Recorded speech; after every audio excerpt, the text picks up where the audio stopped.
Dan saya selalu bercita-cita pengen jadi hafiz Al-Quran. Harus ada cita-cita dari kita, harus jadi hafiz. Sedikit bicara tentang bab hafal Quran, buat kita yang gak mondok nih. Kalau teman-teman pengen jadi hafiz, targetnya jangan setahun atau 6 bulan hafal. Itu jadi putus asa nanti. Memang motivasinya ada orang yang 3 bulan hafiz, 6 bulan hafiz, setahun hafiz. Tapi kan dia mondok, 24 jam menghafal Quran. Kita kan banyak kesibukan yang lain, yang lebih realistis. Berapa? 6 tahun hafiz. Gimana cara 6 tahun hafiz? Sekarang rata-rata usia kita berapa? Sebutlah rata-rata 20 tahun ya. Ada yang 22, ada yang 19, rata-rata 20 tahun. Ustadz segitu juga? Ya kurang lebih lah. Rata-rata 20 tahun. Berarti 26 tahun itu cepat banget. Ya udah deh, jangan terlalu 6 tahun, 10 tahun. Kalau kita mau menghafal Quran 10 tahun hafiz, berarti sehari kita cuma perlu menghafal 2 baris. Sehari 2 baris. Dibagi 5 waktu sholat. 2 baris itu alif lam mim dzalikal kitabul la raiba fihi hudal lil muttaqin alladzina yu'minuna bil ghaib. Segitu. Enggak sampai 1 ayat kan? Nah, cara ngafalnya subuh alif lam mim, udah beres. Susahnya di mana coba? Subuh cuman alif, zuhur dzalikal kitabul la raiba fihi. Asar hudal lil muttaqin. Maghrib alladzina yu'minun. Isya bil ghaib. Selesai. 1 hari 2 baris. Tapi butuh istiqomah, butuh dawam, konsisten. Kalau sehari 2 baris, maka 10 tahun. 10 tahun itu gak lama loh. Saya tuh di Bandung udah 13 tahun, gak kerasa. Seolah-olah baru kemarin saya datang dari Kairo ke Bandung, sekarang udah 13 tahun, gak kerasa gitu aja. Tiba-tiba udah 13 tahun, berarti kalau saya ngafal sehari 2 baris, sekarang udah 3 tahun yang lalu udah selesai tuh. Berarti semua kita bisa jadi hafiz sebetulnya kalau udah lancar tahsinnya. Sehingga kita meninggal berstatus hafiz. Bukan untuk pamer ke orang, bukan untuk taruh di Instagram bio, hafiz Al-Quran.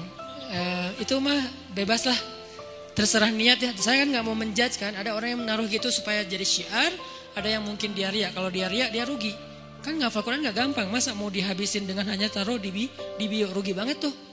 Ini kenapa saya sedikit masukin ke bab hafiz. Saya berharap kalau ada yang dengar ceramah ini jadi termotivasi menghafal Quran, saya dapat pahala dari yang menghafal itu.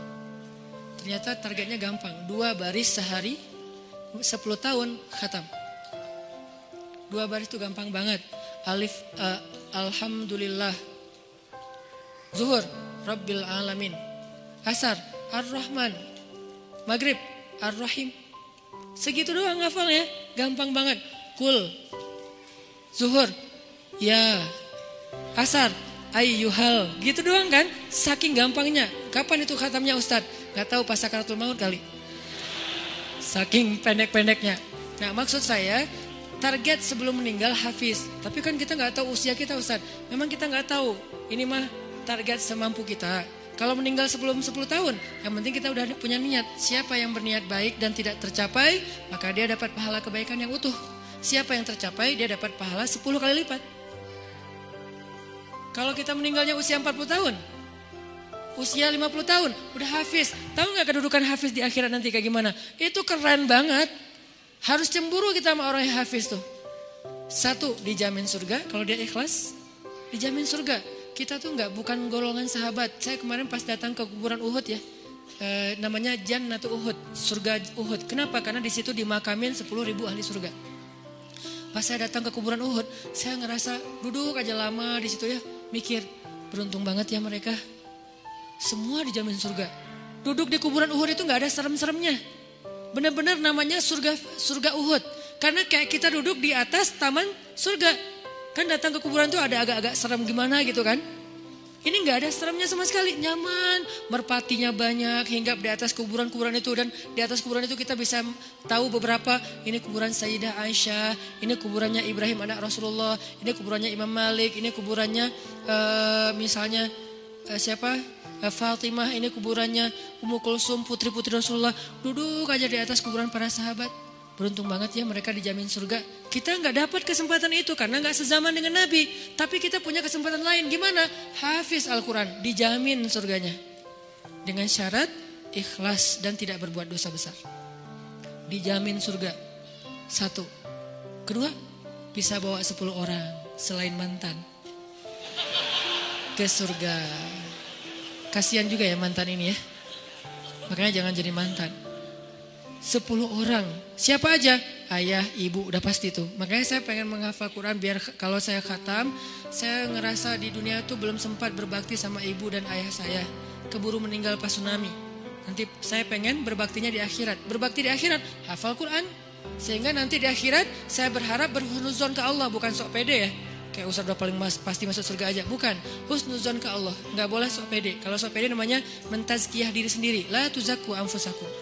Berhusnuzon ke Allah, Allah maha menepati janji. Saya bisa bawa, mak, yuk ikut abang. Kemana bang? Surga. Kan enak ya. Bapak, yuk ikut abang, kemana? Surga. Kakak saya meninggal juga di tsunami. Itu buat saya ibu kedua saya setelah ibu saya, karena dia paling banyak berkorban. Kak Yus, yuk ke surga. Kemana? Ayo ke abang, kemana bang? Surga. Itu tuh kayak goals, akhirat goals lah. Kalau kita punya life goals, ini adalah akhirat goals. Buat siapa lagi? Istri. Buat siapa lagi? Anak. Kalau semuanya hafiz-hafizoh, ya berarti lebih banyak lagi yang bisa kita bawa. Itu tuh keren banget.